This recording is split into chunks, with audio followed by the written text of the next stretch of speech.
Thank you everyone for coming today. Really excited for you all to be here. I want to start in a good place by acknowledging that we are on the traditional territory of the Haudenosaunee, the Anishinaabe, and the Neutral people. And my name is Joanne Weston. I am the NDP candidate for Kitchener South-Hespeler. Welcome to our campaign office. I'd like to introduce Catherine Fife, MPP for Waterloo.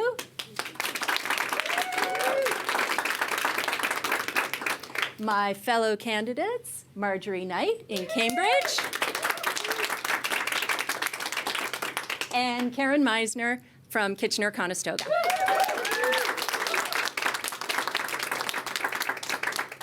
So we are really excited to have our leader here today in Kitchener South-Hespeler talking about what matters most to the people of Waterloo Region.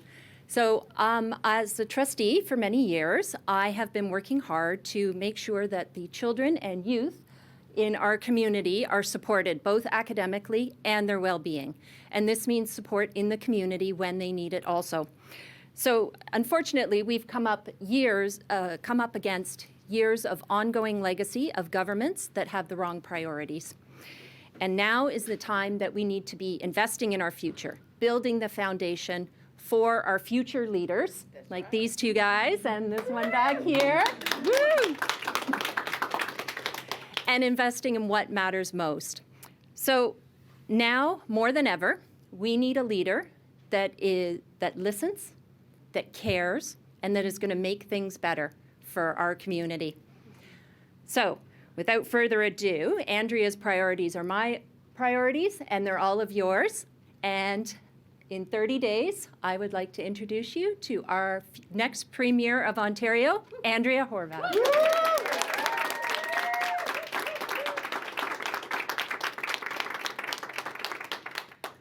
Well, thanks very much, Joanne. It's so great to be here in Kitchener South-Hespeler. What a fantastic candidate you are, so thank you for joining the team. I'm looking forward to having you sit as an MPP in our caucus with all your great experience as a trustee and all the passionate work you've done for your community, as well as, of course, our other candidates and our current MPP, Catherine Fife. Tomorrow's the big kickoff, all right? Tomorrow is the big kickoff. It's election day tomorrow. And this election really is about hope. The election is about hope, making sure that we fix the things that people value the most, right? That's what it's all about. Together we can do that. Together we can fix what matters most to people. And as Joanne said, my priorities are your priorities. Our priorities are your priorities. Right now we have a housing crisis that's out of control. We've got an affordability problem. People cannot meet the bills. Their paychecks aren't going up, but the cost of everything else is. And of course, our healthcare system is in complete shambles. But we know that more conservative cuts are only going to cost you more. So job number one is to say goodbye to Doug Ford. Job number one is to defeat Doug Ford.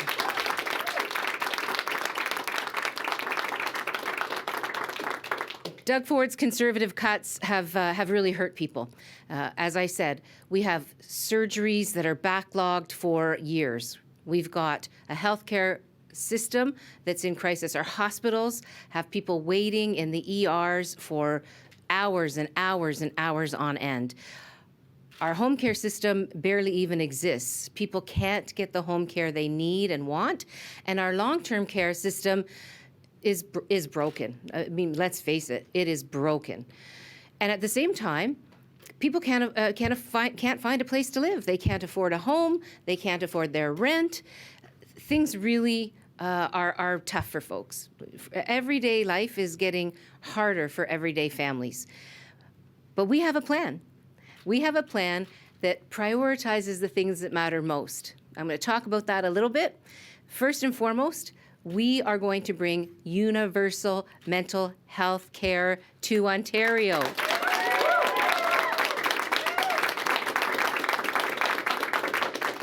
And so that you don't have to pay, and nor do you have to wait for the mental health care that you need.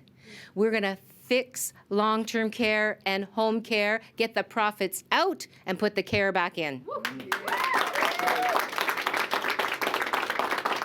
We have a plan to hire thousands upon thousands of healthcare workers because we need healthcare workers if we're going to ever provide the kind of care that people need and deserve. And we are going to make housing more affordable. We're going to make sure that people can actually afford a home and a roof over their heads in the province of Ontario. We know that these things can be done. We know we can fix what matters most to people. These are my priorities because I'm hearing from folks that they are their priorities as well. You deserve a government that works for you, and I can guarantee you an NDP government will do exactly that. I'm happy to be here. Really thrilled to see all of our candidates in this region, and I'm happy to take any questions that folks might have.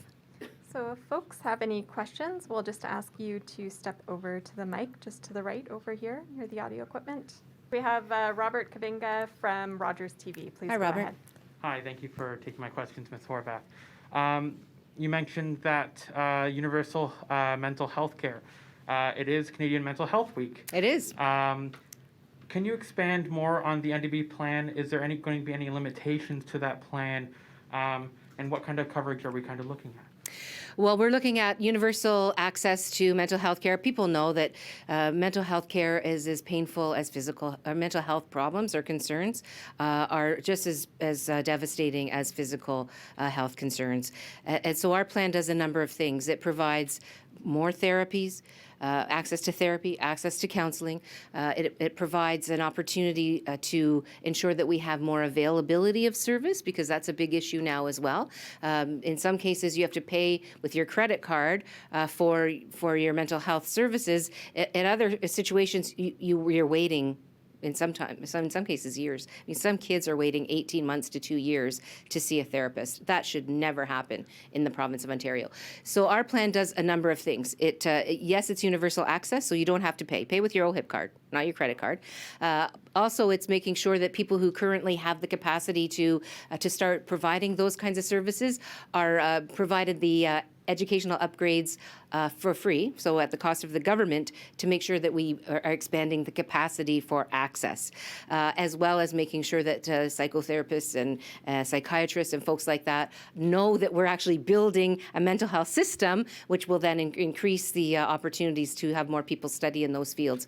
The initial plan is that you start with 6 sessions, which can easily be expanded to 12 sessions, but all along the way, your mental health care will be determined by the professionals. So if you, after 6 sessions, you need to see a psychologist or a psychiatrist, then that's the pathway we'll send you on. And we also have a guarantee that no child will wait more than 30 days for service.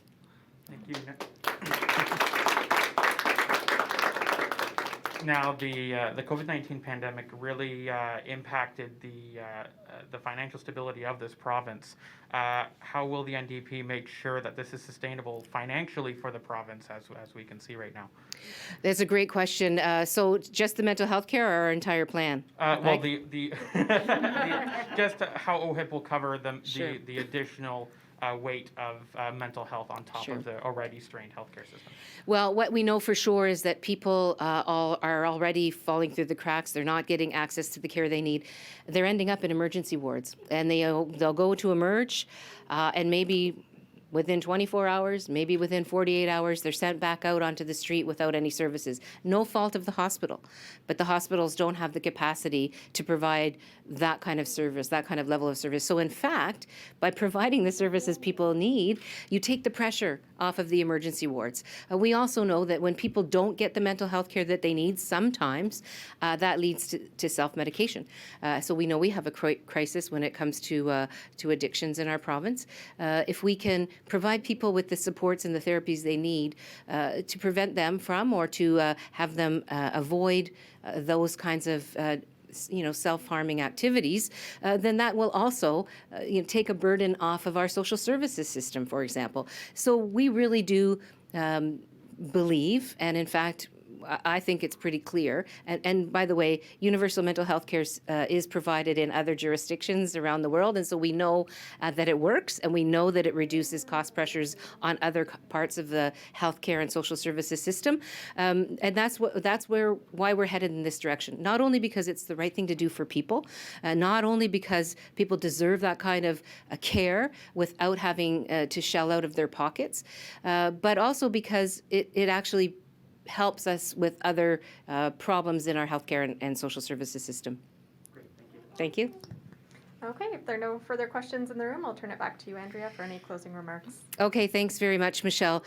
Again, this election is about hope, and together we can fix the things that matter most to you and your families.